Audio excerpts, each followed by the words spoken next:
दोस्तों, स्वागत है आपका हमारे चैनल आर के वर्मा में। एक दिन बीरबल बाग में टहलते हुए सुबह की ताजी हवा का आनंद ले रहे थे कि अचानक एक आदमी उसके पास आकर बोला, क्या तुम मुझे बता सकते हो कि बीरबल कहाँ मिलेंगे? बीरबल बोले, बाग में। यह सुनकर वह आदमी थोड़ा सकपकाया, लेकिन फिर संभल कर बोला, वह कहाँ रहते हैं? बीरबल ने उत्तर दिया, अपने घर में। हैरान परेशान आदमी ने फिर पूछा, तुम मुझे उसका पूरा पता ठिकाना क्यों नहीं बता देते? बीरबल ने ऊंचे स्वर में कहा, क्योंकि तुमने पूछा ही नहीं। उस आदमी ने फिर सवाल किया, क्या तुम नहीं जानते कि मैं क्या पूछना चाहता हूं? बीरबल ने जवाब दिया, नहीं जनाब। वह आदमी कुछ देर के लिए चुप हो गया। बीरबल का टहलना जारी था। वह फिर बीरबल के पास जा पहुंचा, बोला, बस मुझे केवल इतना बता दो कि क्या तुम बीरबल को जानते हो? बीरबल ने जवाब दिया, हाँ, मैं जानता हूँ। उस आदमी ने पूछा, तुम्हारा क्या नाम है? बीरबल ने उत्तर दिया, मेरा ही नाम बीरबल है। यह सुनकर वह आदमी भौंचक्का रह गया। वह बीरबल से इतनी देर से बीरबल का पता पूछ रहा था और बीरबल थे कि बताने को तैयार नहीं हुए कि वही बीरबल है। उसके लिए यह बेहद आश्चर्य की बात थी। तुम भी क्या आदमी हो? कहता हुआ वह कुछ नाराज सा लग रहा था। मैं तुमसे तुम्हारे ही बारे में पूछ रहा था और तुम न जाने क्या क्या ऊटपटांग बता रहे थे। बताओ, तुमने ऐसा क्यों किया? बीरबल बोला, जनाब, मैंने तुम्हारे सवालों का सीधा सीधा जवाब दिया था बस। अंततः वह आदमी भी बीरबल की बुद्धि की तीक्ष्णता देखकर मुस्कुराए बिना न रह सका। शिक्षा, जब तक आवश्यकता न हो, आप किसी से कोई प्रश्न पूछेंगे तो यदि वह जानता होगा तो उसका सीधा उत्तर दे देगा, और यदि न जानता होगा तो इनकार कर देगा। इसलिए हमेशा प्रश्न सीधे साधे लहजे में पूछे, अन्यथा आपको भी उसी व्यक्ति की तरह हैरान होना पड़ सकता है जैसे बीरबल से प्रश्न करता हुआ। दोस्तों, कहानी कैसी लगी कमेंट में जरूर बताएं। दो बादशाह अकबर ने सुना कि कोई ज्योतिष शेखी बघारता है कि उसकी भविष्यवाणी कभी झूठी नहीं हो सकती। उसे सजा देने के लिए दरबार में बुलाया गया। अकबर ने उस व्यक्ति से पूछा, तुम कहते हो कि तुम भविष्य बिल्कुल सही बताते हो, तो मुझे बताओ कि तुम्हारी मृत्यु कब होगी?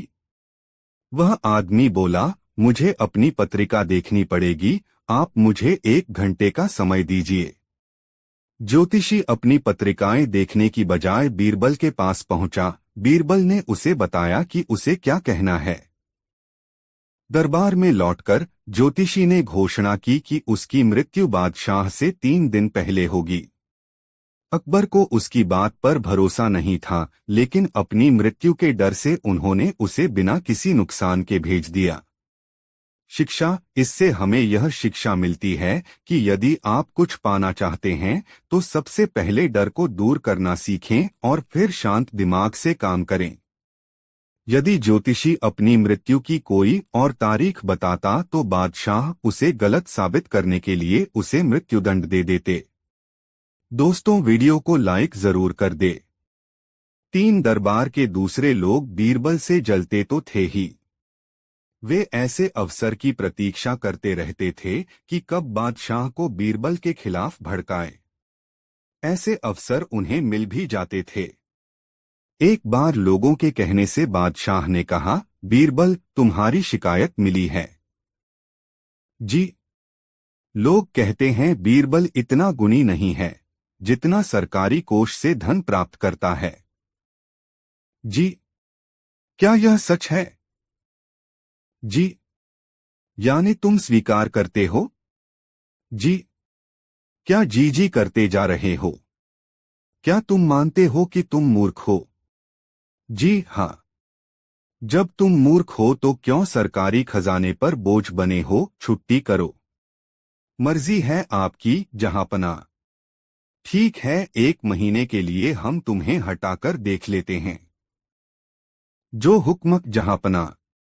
ठीक है, तो कल से तुम जहां भी चाहो जा सकते हो और सदा के लिए जाना चाहो तो चले जाना। आपका हुक्म सर। आंखों पर। बीरबल वहां से कहीं अज्ञातवास में चले गए। बीरबल का अभाव बादशाह को जल्दी ही खलने लगा। उनके बिना बादशाह का न तो मन ही लगा और न दरबार में वह रौनक रही। दरबार में बहुत से फैसले गलत होने लगे। हास्य की जो गंगा बहती थी वह भी सूख गई। बादशाह उदास रहने लगे। उन्होंने बीरबल को ढूंढना शुरू कर दिया, परंतु उसे ढूंढा न जा सका।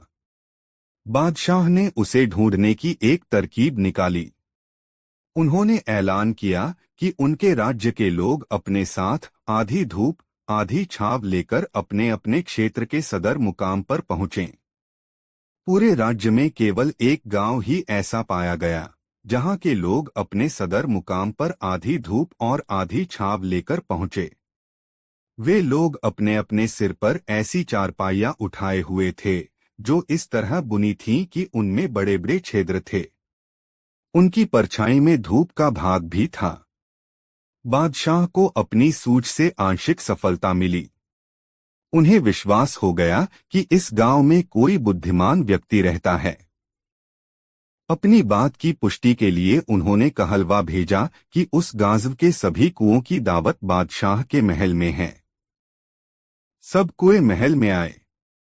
गांव वालों ने दावत में अपने कुएं न भेजे तो सजा दी जाएगी।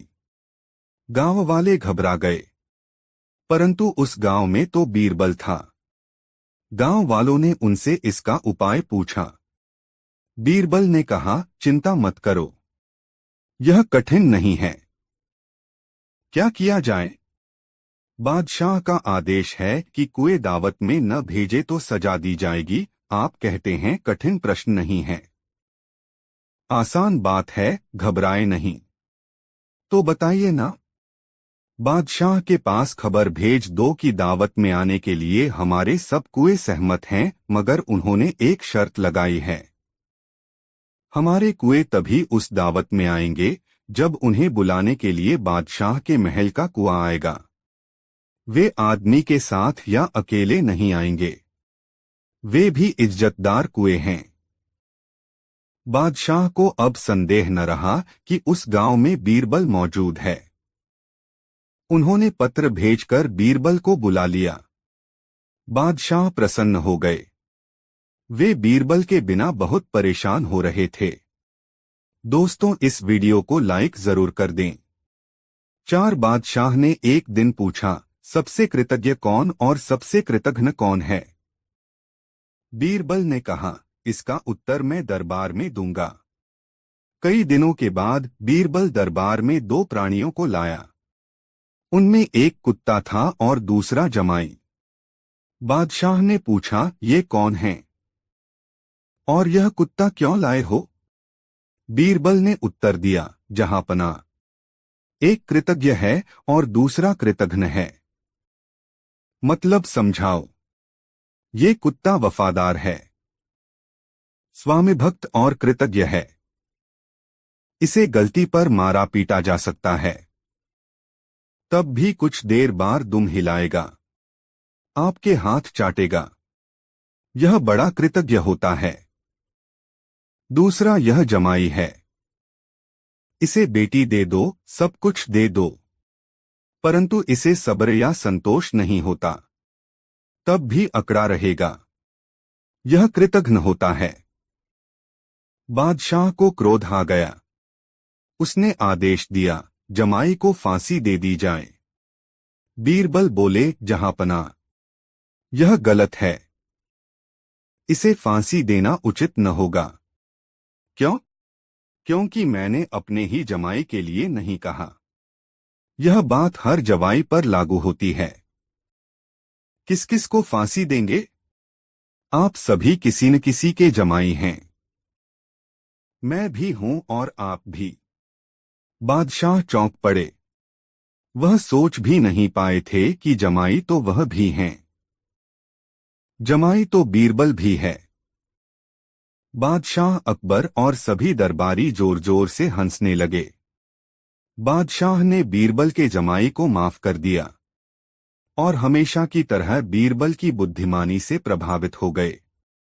दोस्तों, वीडियो कैसा लगा कमेंट में जरूर बताएं। दो बादशाह अकबर के दरबार में बीरबल का बोलबाला था। बीरबल की चतुराई और सूझबूझ ने उन्हें बादशाह का खास बना दिया था। इस कारण दरबार में बहुत से लोग बीरबल से जलते थे। इन लोगों में बादशाह अकबर के साले साहब भी थे। साले साहब बीरबल को नीचा दिखाने के लिए कोई भी मौका नहीं छोड़ते थे, लेकिन हर बार उन्हें ही मुंह की खानी पड़ती थी। बेगम का भाई होने की वजह से बादशाह भी उसे कुछ नहीं कहते थे। एक दिन बीरबल की गैर मौजूदगी में साले साहब ने बादशाह अकबर से दीवान पद की मांग कर डाली। बादशाह ने साले साहब की परीक्षा लेने की सोची। उन्होंने साले साहब से कहा, आज मुझे सुबह सुबह महल के पीछे बिल्ली के बच्चों की आवाज सुनाई दी है। लगता है कि किसी बिल्ली ने बच्चे दिए हैं। जाकर देखकर आओ कि यह बात सच है या नहीं। साले साहब झट से महल के पीछे गए और वापस आकर बोलते हैं, आपकी बात सच है। महल के पीछे एक बिल्ली ने बच्चों को जन्म दिया है। बादशाह ने कहा, अच्छा, जरा यह बताओ कि बिल्ली ने कितने बच्चों को जन्म दिया है। साले साहब ने जवाब में कहा, यह तो मुझे नहीं पता, मैं अभी पता करके आता हूँ महाराज।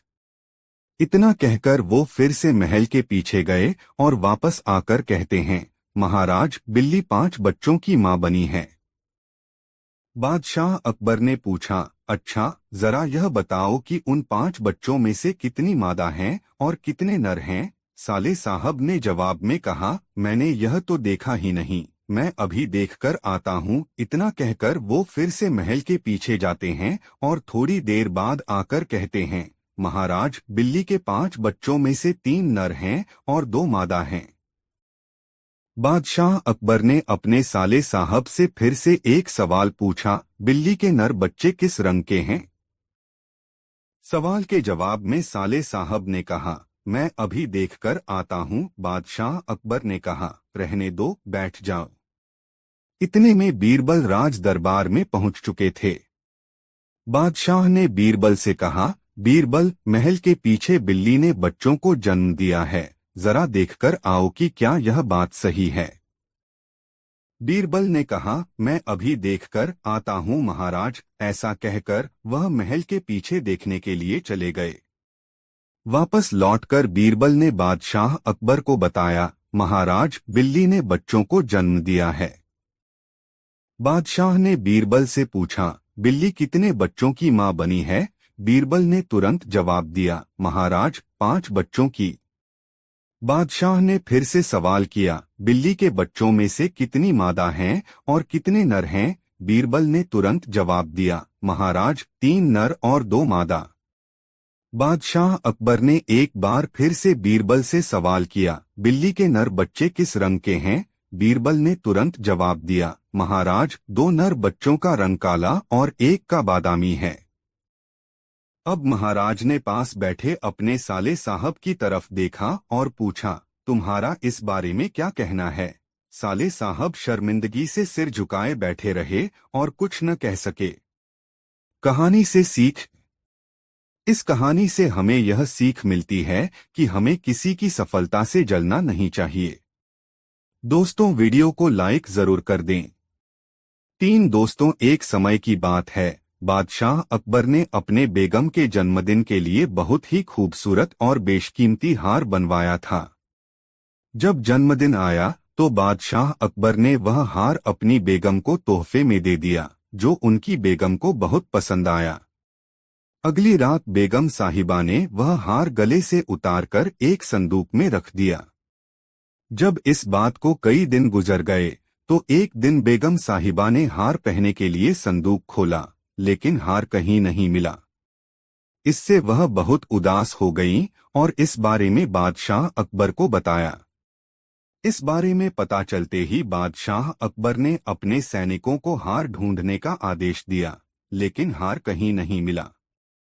इससे अकबर को यकीन हो गया कि बेगम का हार चोरी हो गया है।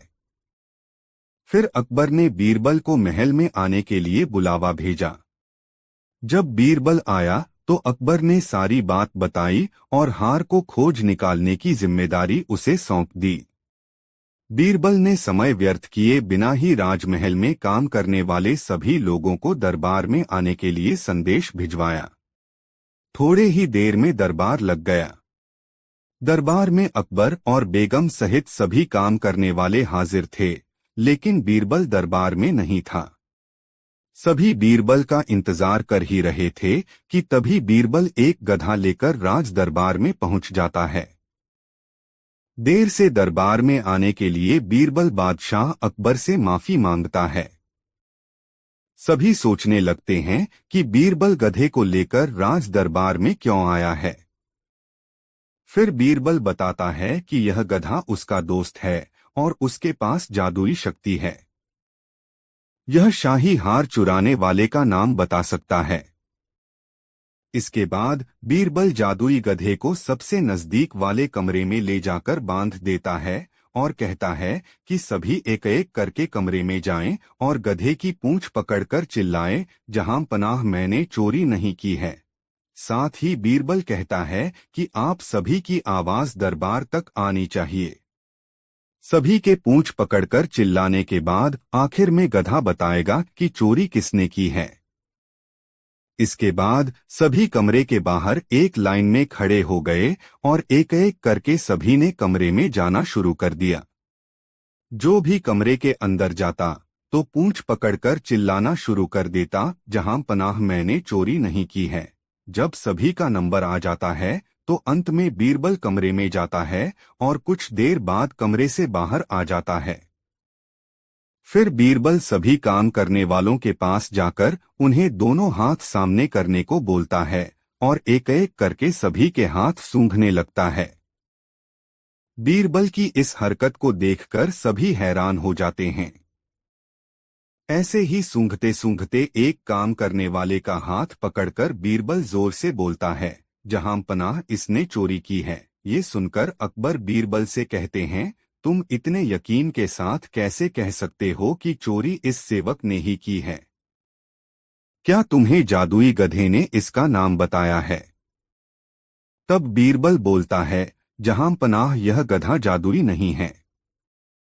यह बाकी गधों की तरह साधारण ही है। बस मैंने इस गधे की पूंछ पर एक खास तरह का इत्र लगाया है। सभी सेवकों ने गधे की पूंछ को पकड़ा, बस इस चोर को छोड़कर। इसलिए इसके हाथ से इत्र की खुशबू नहीं आ रही है। फिर चोर को पकड़ लिया गया और उससे चोरी के सभी सामान के साथ ही बेगम का हार भी बरामद कर लिया गया। बीरबल की इस अक्लमंदी की सभी ने सराहना की और बेगम ने खुश होकर बादशाह अकबर से उसे उपहार भी दिलवाया। कहानी से सीख।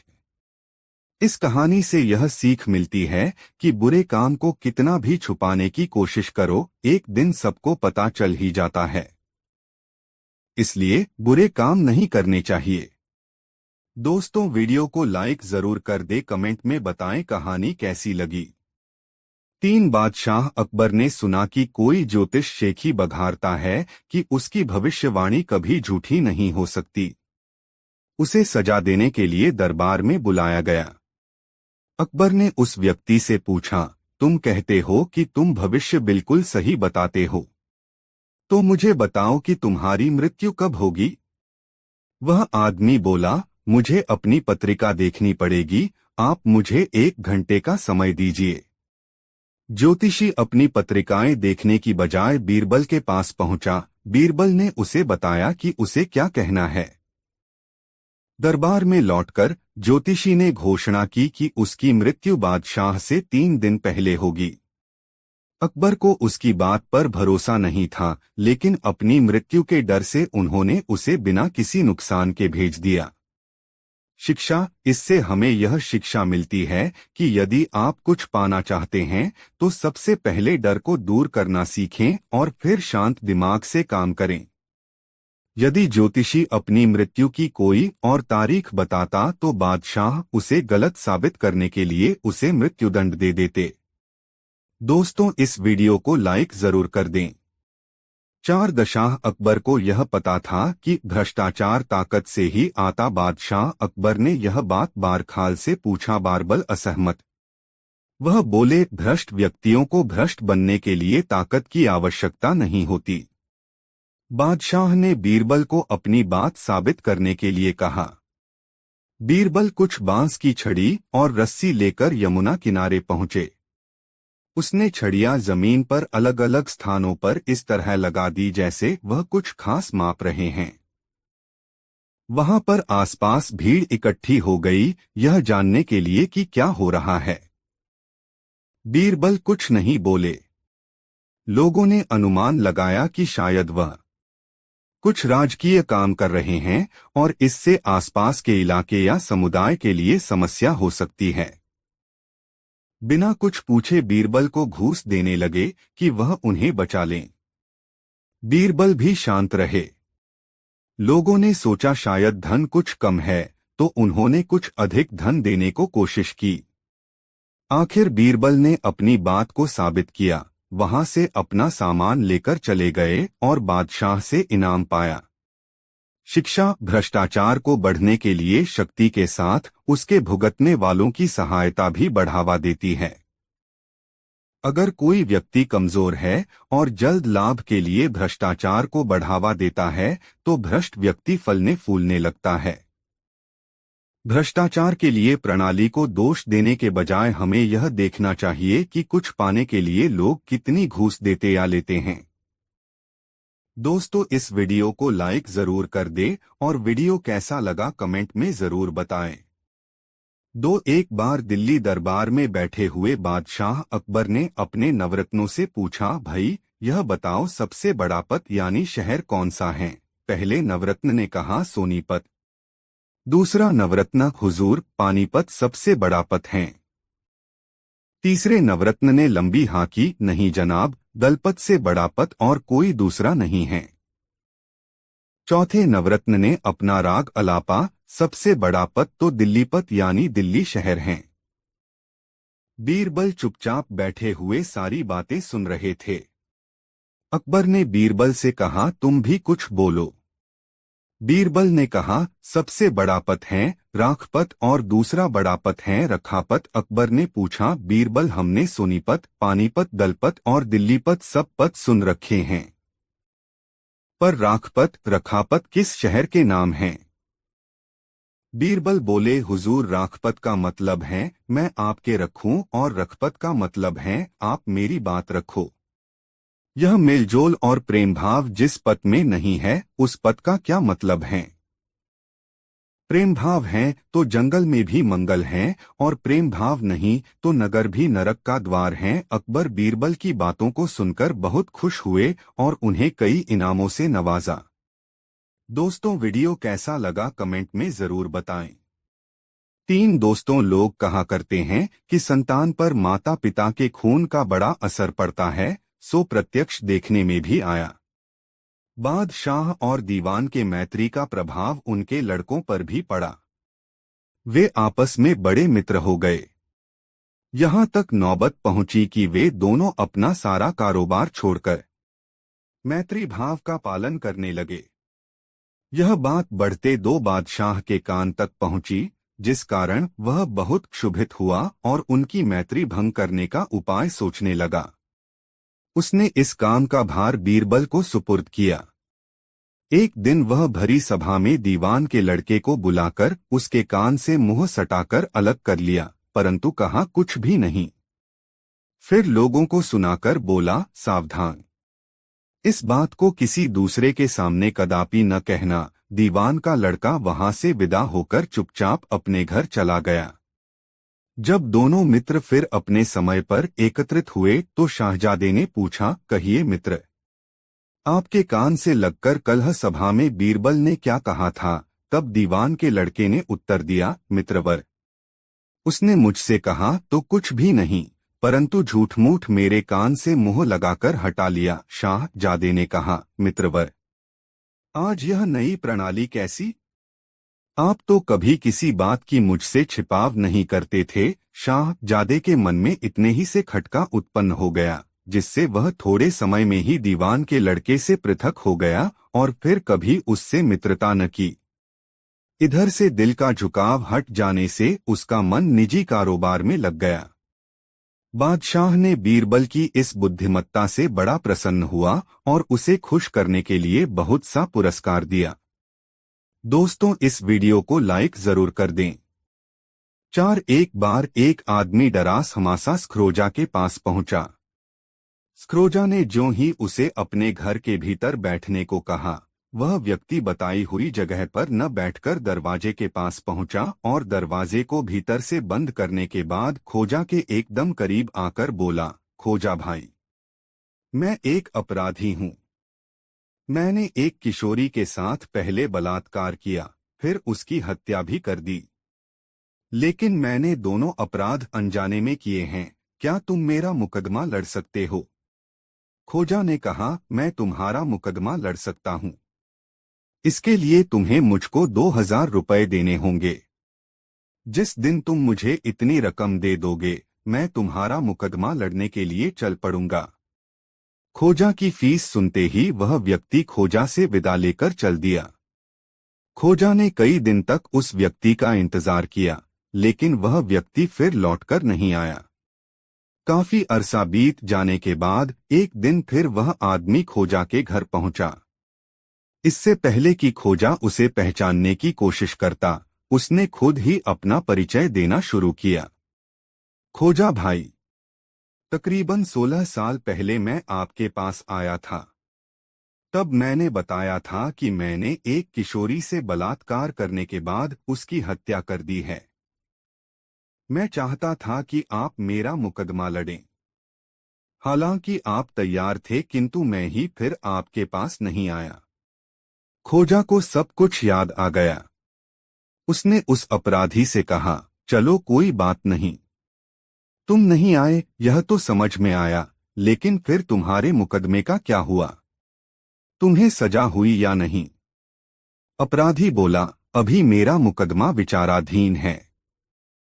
इस बीच अपना मुकदमा लड़ने के लिए मैंने कई वकील किए। मुकदमेबाजी में मैं अब तक तकरीबन 5 लाख रुपए लगा चुका हूं। छोटी से लेकर बड़ी अदालत तक मेरा मुकदमा चल चुका है। लेकिन मुझे अभी भी यह लग रहा है कि मुझे मौत की सजा मिलेगी। ऐसा कहकर वह अपराधी खोजा की तरफ टुकुर टुकुर देखने लगा। खोजा को उम्मीद थी कि वह अभी अपनी कहानी पूरी करेगा, लेकिन जब काफी देर तक वह कुछ नहीं बोला तो खोजा ने स्वयं ही पूछ लिया, तुम मुझे यह बताओ कि अब तुम मुझसे क्या चाहते हो? वह आदमी बोला, स्रोजा भाई, मैं चाहता हूं कि बड़े काजी की अदालत में मेरे मुकदमे की पैरवी आप करें। यह सुनकर खोजा ने उसे समझाया, भाई मेरे, 16 साल पहले मात्र 2000 रुपए लेकर मैं तुम्हें इस मुकदमे से मुक्ति दिला रहा था। तुमने इतना पैसा और समय व्यर्थ ही बर्बाद कर दिया। इतने धन से तो तुम्हारा परिवार कब का मालामाल हो चुका होता। तुम्हें तो तब भी इस दुनिया से जाना था और अब भी जाओगे। अलबत्ता अब अपने परिवार को कंगाल करके जाओगे। तुमने जो जुर्म किए हैं वे कतई माफी के काबिल न तो उस वक्त थे और न आज है। यह सुनकर वह अपराधी अपना सा मुंह लेकर लौट गया। वीडियो को लाइक जरूर कर दे। 5 नसरुद्दीन खोजा के मुल्क का बादशाह खोजा की खिल्ली उड़ाने का कोई मौका हाथ से नहीं जाने देता था। ठीक यही हाल स्वयं खोजा का भी था। उसे जब भी मौका मिलता बादशाह की खिल्ली उड़ाने का वह उसे कभी खराब नहीं जाने देता था।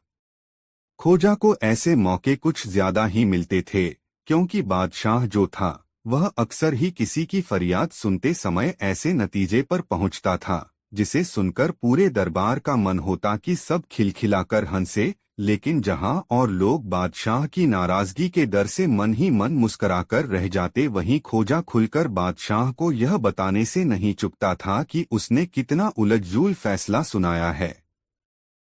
एक दिन बादशाह दरबार में किसी शिकारी की फरियाद सुन रहा था। शिकारी अपने किसी कारनामे को बढ़ा-चढ़ाकर पेश कर रहा था।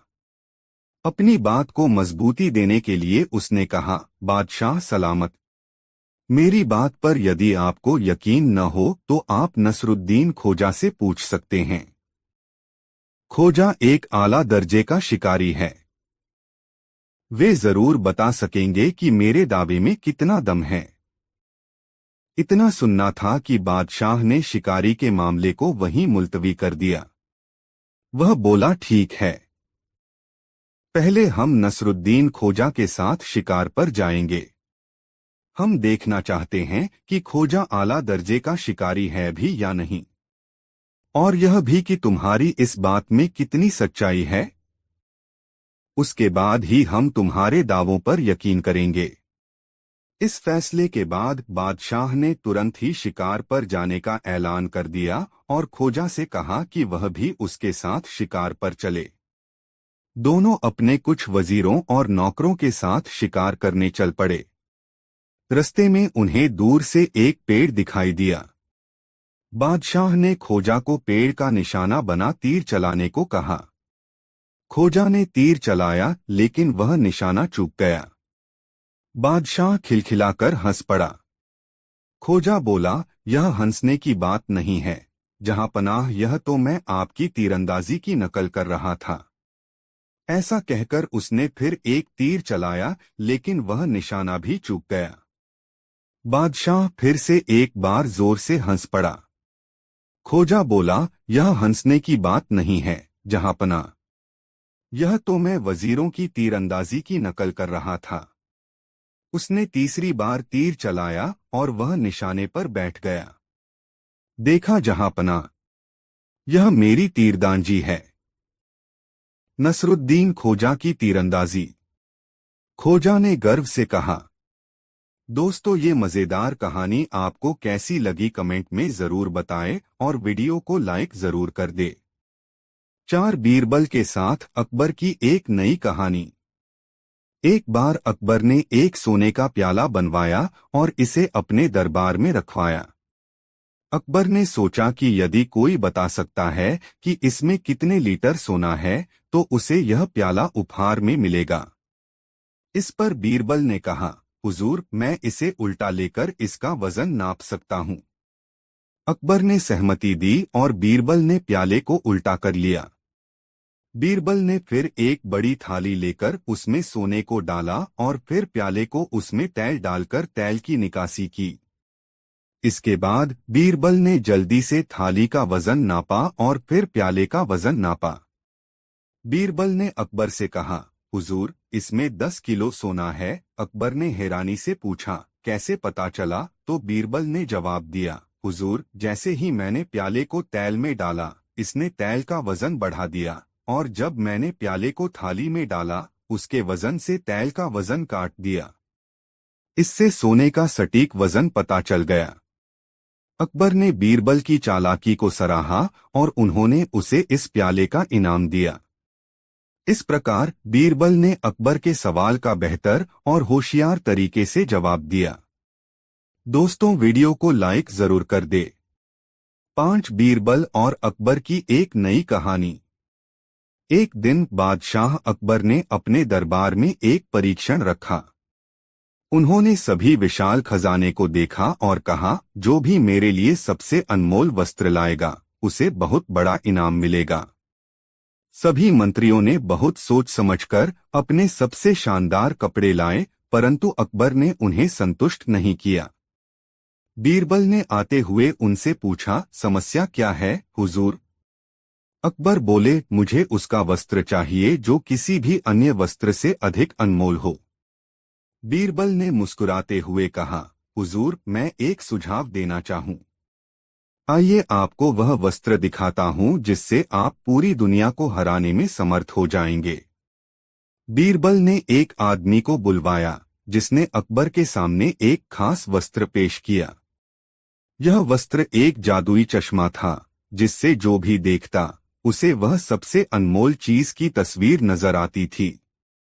अकबर ने इसे देखा और बड़े आनंद से उसे स्वीकार किया।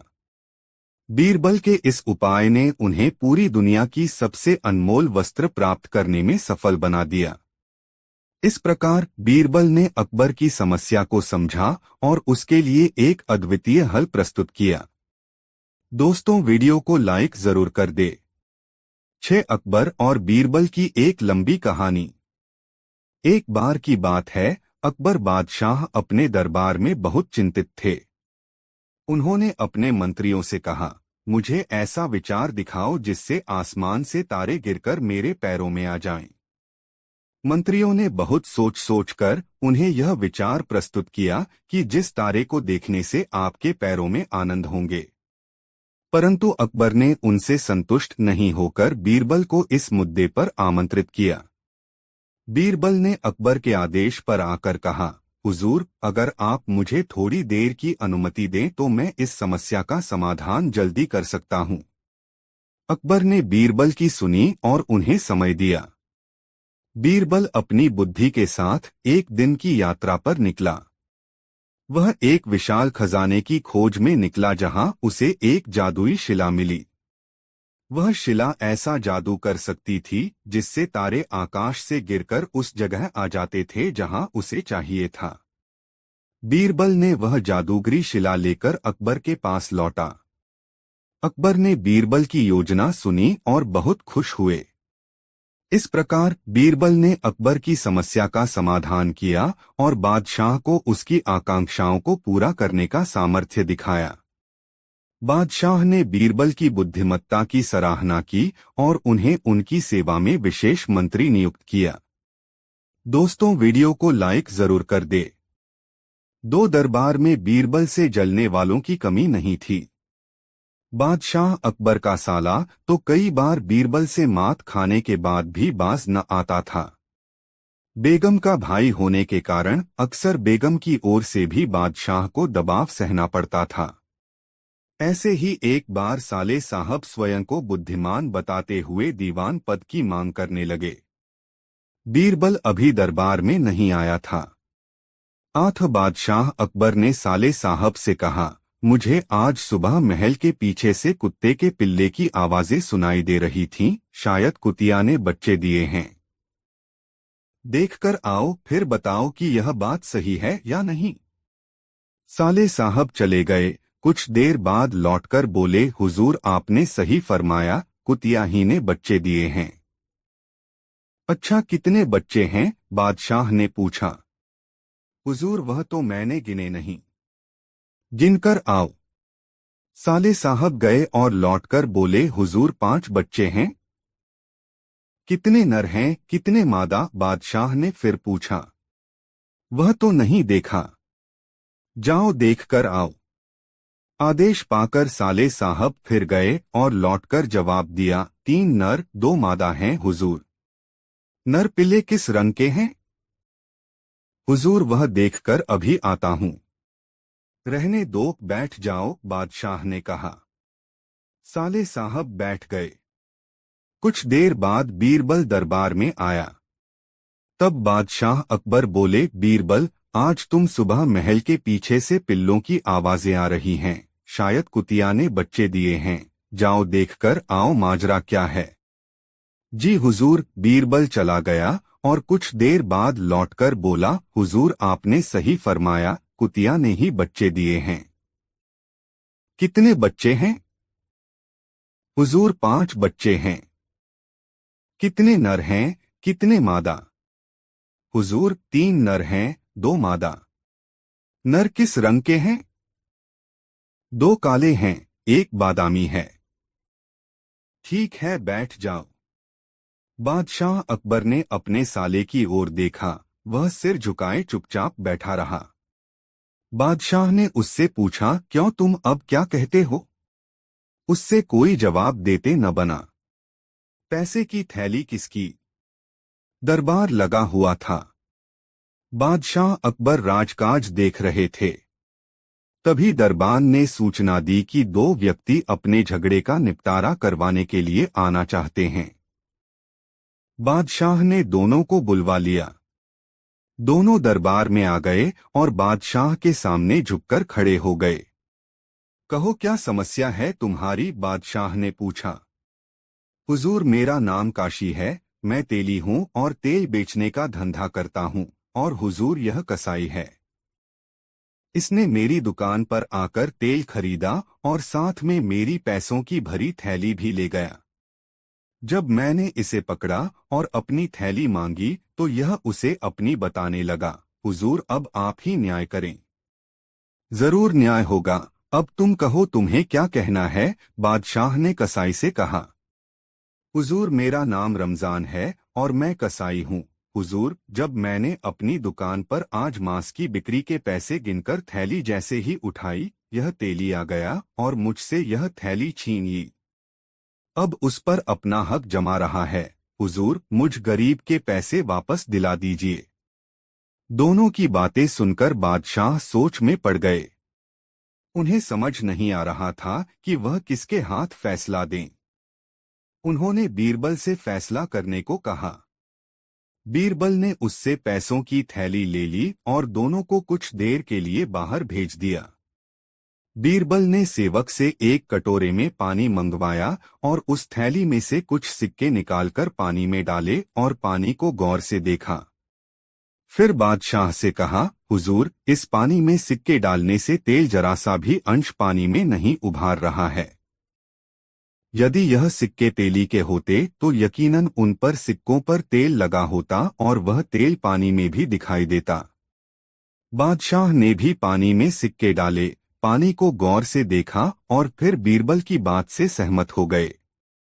बीरबल ने उन दोनों को दरबार में बुलाया और कहा, मुझे पता चल गया है कि यह थैली किसकी है। काशी, तुम झूठ बोल रहे हो, यह थैली रमजान कसाई की है। हुजूर, यह थैली मेरी है, काशी एक बार फिर बोला। बीरबल ने सिक्के डले पानी वाला कटोरा उसे दिखाते हुए कहा, यदि यह थैली तुम्हारी है तो इन सिक्कों पर कुछ न कुछ तेल अवश्य होना चाहिए, पर तुम भी देख लो, तेल तो अंश मात्र भी नजर नहीं आ रहा है। काशी चुप हो गया। बीरबल ने रमजान कसाई को उसकी थैली दे दी और काशी को कारागार में डलवा दिया। दोस्तों, कहानी कैसी लगी कमेंट में जरूर बताएं। ऐसी और नई कहानी सुनाने के लिए हमारे चैनल को सब्सक्राइब जरूर कर ले। 3 महाराजा अकबर बीरबल की हाजिर जवाबी के बड़े कायल थे। उनकी इस बात से दरबार के अन्य मंत्री मन ही मन बहुत जलते थे। उनमें से एक मंत्री, जो महामंत्री का पद पाने का लोभी था, ने मन ही मन एक योजना बनाई। उसे मालूम था कि जब तक बीरबल दरबार में मुख्य सलाहकार के रूप में है, उसकी यह इच्छा कभी पूरी नहीं हो सकती। एक दिन दरबार में अकबर ने बीरबल की हाजिर जवाबी की बहुत प्रशंसा की। यह सब सुनकर उस मंत्री को बहुत गुस्सा आया। उसने महाराज से कहा कि यदि बीरबल मेरे 3 सवालों का उत्तर सही दे देता है तो मैं उसकी बुद्धिमता को स्वीकार कर लूंगा, और यदि नहीं तो इससे यह सिद्ध होता है कि वह महाराज का चापलूस है। अकबर को मालूम था कि बीरबल उसके सवालों का जवाब जरूर दे देगा, इसलिए उन्होंने उस मंत्री की बात स्वीकार कर ली। उस मंत्री के 3 सवाल थे। आकाश में कितने तारे हैं? धरती का केंद्र कहाँ है? सारे संसार में कितने स्त्री और कितने पुरुष हैं? अकबर ने फौरन बीरबल से इन सवालों के जवाब देने के लिए कहा और शर्त रखी कि यदि वह इनका उत्तर नहीं जानता है तो मुख्य सलाहकार का पद छोड़ने के लिए तैयार रहे। बीरबल ने कहा, तो सुनिए महाराज। पहला सवाल, बीरबल ने एक भेड़ मंगवाई और कहा, जितने बाल इस भेड़ के शरीर पर हैं, आकाश में उतने ही तारे हैं। मेरे दोस्त, गिनकर तसल्ली कर लो, बीरबल ने मंत्री की तरफ मुस्कुराते हुए कहा। दूसरा सवाल, बीरबल ने जमीन पर कुछ लकीरें खींची और कुछ हिसाब लगाया। फिर एक लोहे की छड़ मंगवाई गई और उसे एक जगह गाड़ दिया और बीरबल ने महाराज से कहा, महाराज, बिल्कुल इसी जगह धरती का केंद्र है, चाहे तो आप स्वयं जांच लें। महाराज बोले, ठीक है, अब तीसरे सवाल के बारे में कहो।